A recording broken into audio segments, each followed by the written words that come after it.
BFM Business, BFM Crypto, le club. Sandra Gandoin. Bonjour à tous, ravi de vous retrouver pour le club BFM Crypto. Aujourd'hui de 15h à 15h30 comme tous les jours sur BFM Business. On va parler de stablecoin, dollars et euros. On va parler de minage et de souveraineté. On va parler de Davos. On aura aussi les tops et les flops d'Enzo à la fin de l'émission. Vous nous écrivez à crypto@bfmbusiness.fr. Mes invités du jour, Jonathan Erskovici, fondateur de Stackinsat. Bonjour Jonathan. Bonjour Sandra. Ravi de vous retrouver. Alors déjà, je suis plutôt d'accord avec Raphaël. C'est que c'est très difficile toujours de trouver une explication de l'augmentation des prix. C'est même de plus en plus difficile d'analyser tout ça. Déjà, c'est ma première réaction à chaud. Et on peut se dire que Tether, effectivement, qui communique de manière assez soutenue sur ce sujet-là, c'est pour montrer leur solidité. On est dans un contexte d'instabilité mondiale et il faut justement revendiquer tous les arguments possibles et imaginables pour rassurer les investisseurs. Et surtout quand on voit que l'or s'apprécie de manière stratosphérique depuis plus d'1 an maintenant, c'est tout à son avantage de déclarer qu'il fait partie, si c'est l'acteur qui détient le plus de Bitcoin hors État. J'ai fait une pardon. Voilà, j'ai fait de petits lapsus. Exactement. On va passer à un autre sujet, le dossier Exaion. Jonathan Erskovici, filiale d'EDF spécialisée dans le calcul intensif, qui pourrait passer donc sous contrôle du groupe Mara. On le savait, c'était entre les mains de Bercy. Pourquoi cette opération déclenche autant de réactions et prend autant de temps ? Alors, effectivement, on en a déjà parlé plusieurs fois sur votre plateau, Sandra, et effectivement, moi, c'est un sujet qui me tient à cœur, c'est un sujet de souveraineté. Moi qui suis un patriote français, effectivement, lorsqu'on a une pépite comme Exaion avec un potentiel aussi important, on peut se demander pourquoi est-ce que le gouvernement français, à travers évidemment sa société EDF, veut se débarrasser de cette pépite.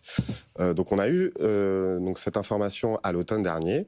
Et effectivement, on avait des tractations qui étaient en cours. Il y avait eu une contre-offre qui avait été faite par un consortium français mené par Sébastien Gouspillou et Florent Gabriel, que vous connaissez évidemment. Et on attendait justement le résultat de ces fameuses tractations. Et a priori, lundi, donc ces tractations ont abouti sur la confirmation de la cession de Exaion à Mara. Et on a justement un certain nombre de détails sur cette opération. Il y a une clause qui vous embête. Voilà, et c'est là où ça peut devenir surprenant, parce qu'on peut se dire que c'est plutôt bien négocié. A priori, la vente est toujours confirmée à 168 millions de dollars. C'est une entreprise qui est structurellement en perte. Je crois qu'elle a perdu près de 5 millions d'euros.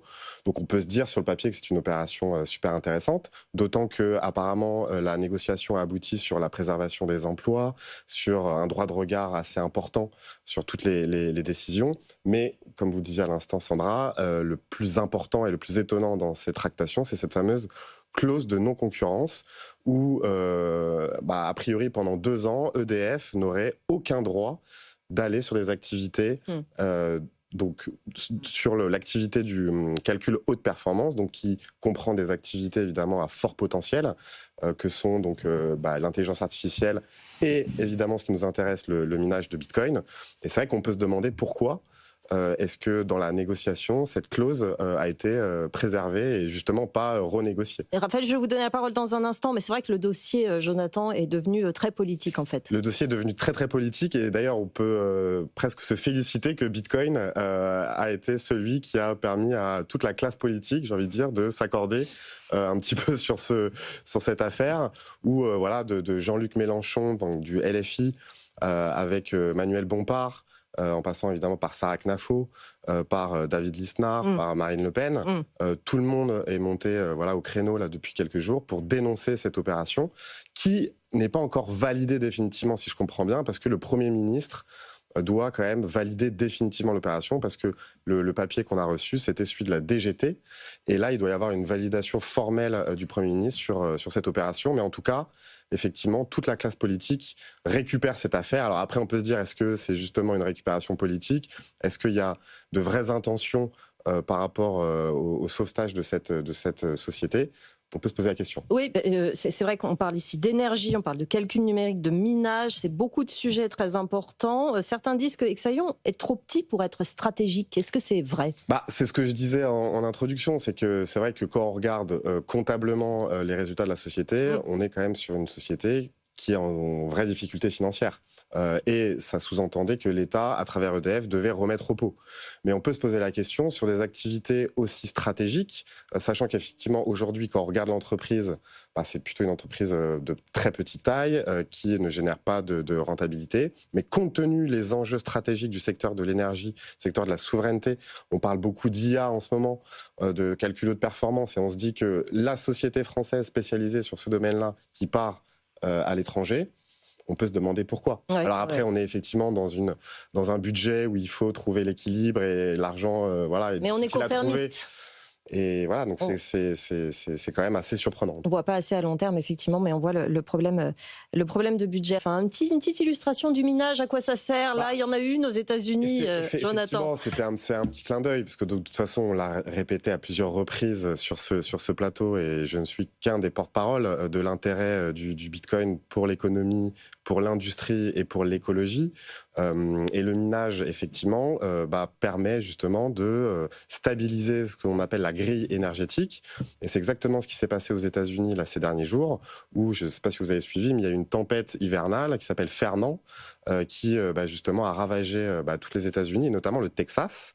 Et effectivement, il y a énormément de mineurs au Texas, et donc des poules de minage ont débranché effectivement instantanément justement les mineurs pour réallouer l'énergie, l'électricité vers justement les habitants et vers les industries ou vers les ménages qui en avaient besoin. Rediriger l'énergie au bon endroit. C'est ça d'ailleurs qu'on vend. Et c'est ça tout l'intérêt.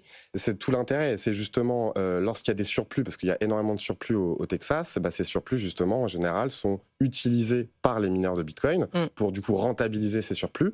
Et dès que justement on a des besoins évidemment vitaux pour la population, pour les entreprises, et en fait, on demand, ils débranchent et il y a une réallocation de l'énergie vers ces ménages ou vers ces entreprises. Et on voit en France, pour revenir à cette affaire Exaion, que RTE a déclaré qu'il y avait énormément de surplus d'énergie en France et qu'aujourd'hui cette énergie n'est pas exploitée. Non, elle n'est pas exploitée. Et c'est vrai qu'on peut se dire, encore une fois, et j'espère que finalement toute cette affaire va faire prendre conscience au gouvernement de l'intérêt de miner du Bitcoin, au-delà de la partie purement stratégique, souverainiste, si on peut dire ça, c'est l'intérêt économique de ce business pour la France, qui a besoin d'argent en plus. D'après Sébastien Gouspillou et effectivement Florent Gabriel, il y aura bien du minage en France, le sujet avance, au gré des discussions aussi avec les représentants politiques qui commencent effectivement à quand même demander des informations, c'est ça qui est intéressant. Et d'après eux, le minage sera français. Donc on va rester optimiste sur ce dossier, Jonathan. On ne va pas laisser des Américains miner en France. Et on va le suivre, exactement. Vous avez 30 secondes pour répondre à cette question, Jonathan. Le secteur bancaire qui s'intéresse aux cryptos, qui s'intéresse à la blockchain, bonne ou mauvaise nouvelle quand on est un pur acteur de départ? Alors, encore une fois, moi, je nuance quand même toujours, même si moi, je suis un maximaliste Bitcoin et que dès que j'entends blockchain, j'ai un peu mal aux oreilles parce que c'est vrai que ça veut tout et rien dire. C'est un peu un terme bullshit. Il y a eu justement énormément de développement de grandes entreprises. Je pense à IBM, je pense à toutes les expérimentations qu'il y a eu. Et effectivement, moi, je suis plutôt quand même un peu sceptique de tout ça. Après, évidemment, ils comprennent l'enjeu derrière cette technologie ou derrière justement l'émergence de ces nouvelles innovations. Moi, je reste quand même prudent. Surtout qu'on voit que l'euro numérique va sortir, que l'Europe a été plutôt contre les stablecoins jusqu'à présent, et que pour le coup, c'est le sens de l'histoire. On voit le développement des stablecoins dollars dans le monde.